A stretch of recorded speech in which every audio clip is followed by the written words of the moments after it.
కొవ్వూరులో తాగునీటి సమస్య పరిష్కారానికి 70 కోట్లతో అమృత్ పథకం ద్వారా టెండర్లు పూర్తి చేశామని రాష్ట్ర మంత్రి డాక్టర్ పొంగూరు నారాయణ పేర్కొన్నారు. తూర్పు గోదావరి జిల్లా కొవ్వూరులో మంత్రి పర్యటించారు. గోష్పాద క్షేత్రంలో పుష్కర ఘాట్లను ఎమ్మెల్యే ముప్పిడి వెంకటేశ్వరరావుతో కలిసి నారాయణ పరిశీలించారు. కొవ్వూరు మున్సిపల్ ఆఫీసులో అధికారులతో మంత్రి నారాయణ సమీక్షించారు. అనంతరం మంత్రి నారాయణ మాట్లాడుతూ రాబోయే 2 ఏళ్లలో రాష్ట్రంలో ప్రతి ఇంటికి స్వచ్ఛమైన తాగునీరు అందించేందుకు 14,000 కోట్లతో పనులు ప్రారంభిస్తున్నామని చెప్పారు. గత ప్రభుత్వం 3,000 కోట్ల మున్సిపాలిటీ నిధులను పక్కదారి పట్టించిందని ఆరోపించారు. కాకినాడ సమీపంలో నిర్మించే వేస్ట్ టు ఎనర్జీ ప్లాంటు పూర్తయితే కొవ్వూరులో చెత్త అనేది ఉండదన్నారు. కొవ్వూరు మున్సిపాలిటీలో ఆధునిక టెక్నాలజీతో వీధి లైట్లు ఏర్పాటు, చెరువుల సుందరీకరణ చేస్తామని హామీ ఇచ్చారు. ఈ కార్యక్రమంలో అధికారులు, నాయకులు పాల్గొన్నారు.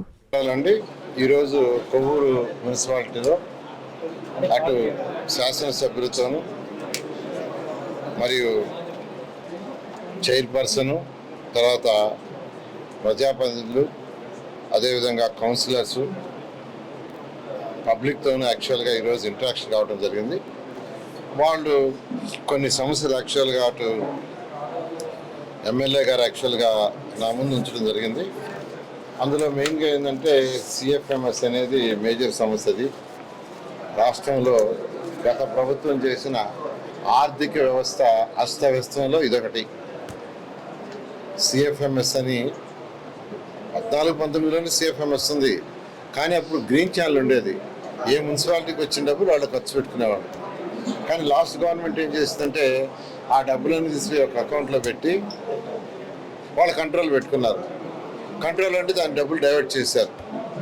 ఈ ప్రభుత్వం వచ్చేటప్పటికి 3,000 కోట్ల రూపాయలు డైవర్ట్ చేశారు. అయితే గవర్నర్ ముఖ్యమంత్రి గారు ఈ విషయాన్ని వాళ్ళకి చెప్పిన తర్వాత లాస్ట్ ఏప్రిల్ నుంచి గ్రీన్ ఛానల్ ఇచ్చారు. ప్రతి మున్సిపాలిటీకి ఈరోజు గ్రీన్ ఛానల్ లాస్ట్ ఏప్రిల్ నుంచి ఎవరి కలెక్షన్ వాళ్ళు దాంట్లో వేసుకుంటున్నారు. వాళ్ళ కౌన్సిల్లో రిజల్యూషన్స్ పాస్ చేసుకొని ఏ వార్డుకి ఎక్కడ రోడ్డు వేయాలా, ఎక్కడ లైట్స్, ఎక్కడ వాటర్ వాళ్ళే చేసుకుంటున్నారు. దానికి గవర్నర్ ముఖ్యమంత్రి గారికి ప్రత్యేకంగా రాష్ట్ర ప్రజల తరఫున ధన్యవాదాలు తెలియజేస్తున్నాను. అయితే 3,000 కోట్లు గత ప్రభుత్వం డైవర్ట్ చేసిన డబ్బులు కూడా ఇస్తే పాత బిల్లులన్నీ క్లియర్ అవుతాయి.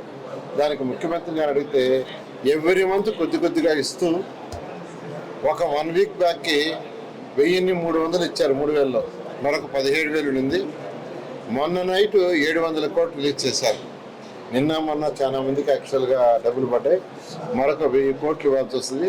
ఆ 1,000 కోట్లు కూడా వీలైనంత తొందరలో రాష్ట్ర పరిస్థితిని బట్టి ఫైనాన్స్ వాళ్ళు ఇస్తామన్నారు. ముఖ్యమంత్రి గారు అయితే చాలా క్లియర్గా ఫైనాన్స్ వాళ్ళకి ఇన్స్ట్రక్షన్ ఇచ్చారు. ఫస్ట్ ప్రయారిటీ అది ఇచ్చి క్లియర్ చేయమని. ఏదైతే బ్యాలెన్స్ బిల్లులు ఉన్నాయో అవి కూడా వీలైన త్వరలో వచ్చే విధంగా చేస్తామని సవినయంగా అందరికీ తెలియజేస్తున్నాను. తర్వాత మెయిన్గా డ్రింకింగ్ వాటర్కి ఇక్కడ 70 కోట్ల రూపాయలు శాంక్షన్ చేశాం. ఈ రాష్ట్రంలో 123 మున్సిపాలిటీలో ప్రతి ఇంటికి ట్యాప్ కనెక్షన్ ఇవ్వాలని, వీధి కాదు, ప్రతి ఇంటికి ట్యాప్ కనెక్షన్ ఇవ్వాలా. అది కూడా సర్ఫేస్ వాటరు, అది కూడా ట్రీటెడ్ వాటర్ అని గౌరవ ముఖ్యమంత్రి గారు ఇచ్చిన ఆదేశం మేరకు ఈరోజు రాష్ట్రం మొత్తం 14,000 కోట్ల రూపాయలతో టెండర్లు పిలిచాం. టెండర్లు అయిపోయినాయి. ఇంజనీర్లు వాళ్ళందరూ కూడా యాక్చువల్గా లెవెల్స్ అన్ని తీసుకుంటున్నారు. బహుశా నెక్స్ట్ మంత్ ఎండింగ్కి ఆ లెవెల్స్ అంతా కంప్లీట్ అయిపోతే అప్రూవల్ తీసుకొని మే నుంచి యాక్చువల్గా గ్రౌండ్ వర్క్ జరుగుతుంది. 2 సంవత్సరాల్లో ప్రతి ఇంటికి ట్యాప్ కనెక్షన్ వస్తుంది. ఈ కొవ్వూరు మున్సిపాలిటీకి 70 కోట్ల రూపాయలు శాంక్షన్ చేశాం. అయితే ఇప్పుడే నాకేం చెప్పారంటే కొన్ని వార్డులు గ్రామాలు విలీనం చేసిన కొత్త కాలనీస్ 4 కాలనీస్కి యాక్చువల్గా పెట్టలేదు సార్ ఇందులో అన్నారు. ఇప్పుడే ఈఎన్సీ ప్రభాకర్ గారికి చెప్పాను. ఆ 4 కాలనీస్ కూడా ఎస్టిమేషన్ చేస్తే నెక్స్ట్ ఇయర్ ఏదో ఒక ప్రాజెక్ట్లో పెట్టి 100% కొవ్వూరులో ఉన్న ప్రతి ఇంటికి డ్రింకింగ్ వాటర్ రాబోయే 2 సంవత్సరాలు వచ్చే విధంగా చేస్తామని మీ అందరికీ సవినయంగా తెలియజేస్తున్నాను. అదేవిధంగా నేను అప్పుడు మంత్రిని పుష్కరాలప్పుడు ఎక్కువ సమయం యాక్చువల్గా ప్రతిరోజు ఈ కొవ్వూరుకు వచ్చి అన్ని ఘాట్లను దగ్గరుండి చేయించాను. ఇప్పుడు కూడా యాక్చువల్గా ఆ కమిటీలో నేను కూడా ఉన్నాను. ఆల్రెడీ కమిటీ ఒకసారి మీట్ అయింది.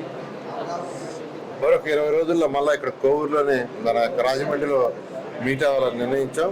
దీనికి సంబంధించి గౌరవ ముఖ్యమంత్రి గారు అన్ని డిపార్ట్మెంట్లని బడ్జెట్ అడిగారు. దానికి అన్ని డిపార్ట్మెంట్ బడ్జెట్ సమర్పించారు. ముఖ్యమంత్రి గారు త్వరలో ఫైనాన్సర్తో డిస్కస్ చేసి డిపార్ట్మెంట్లు అన్నిటికీ బడ్జెట్ శాంక్షన్ చేస్తారు. మున్సిపల్ డిపార్ట్మెంట్ కూడా బడ్జెట్ శాంక్షన్ చేయగానే మీ కోవూరుకు కూడా వీలైనంతకు మ్యాక్సిమం శాంక్షన్ చేయించి మీ ఎమ్మెల్యే గారితో తర్వాత ఇక్కడున్న ప్రజాపతితో మాట్లాడి డిస్కస్ చేసి వీలైన తొందరలో, అప్పుడైతే 4 నెలల ముందు స్టార్ట్ చేసాం. అందుకని ఈసారి ఆ ఇబ్బంది జరగకుండా ముందే స్టార్ట్ చేయాలి మొదలుపెట్టాం. వీలైన త్వరలో స్టార్ట్ చేస్తామని తెలియజేస్తూ ఈరోజు మీరు కోఆపరేట్ చేసిన అందరికీ కూడా ప్రత్యేకంగా ధన్యవాదాలు. Thank you. అందరికీ అందుబాటులో క్యాన్సర్ వైద్యం ఇప్పుడు నారాయణ హాస్పిటల్లో. డిపార్ట్మెంట్ ఆఫ్ అంకాలజీ, మా అంకాలజీ నిపుణుల వైద్య బృందం. Doctor N Srividya, senior consultant medical oncologist. Doctor B Manobhiram, senior consultant surgical oncologist. Doctor P Gurusai Ratnapriya, senior consultant radiation oncologist. Cancer screening పరీక్షలు ఉచితం. మహిళలకు CBP, complete blood picture, chest x ray, ultrasound, abdomen and pelvis, mammogram, pap smear, CA-125 cancer antigen test, cancer specialist, gynaecologist and dentist ఉచిత consultation. పురుషులకు CBP, complete blood picture, chest x ray, ultrasound, abdomen and pelvis, PSA పోస్ట్రేట్ specific antigen test, cancer specialist and dentist ఉచిత consultation. ఈ ఉచిత screening ప్యాకేజీలు మే 3వ తేదీ వరకు మాత్రమే. సంప్రదించండి super speciality block, first floor, B3. Appointment కొరకు 9640100555. 24 గంటలు ఎమర్జెన్సీ సేవల కొరకు 9037104108.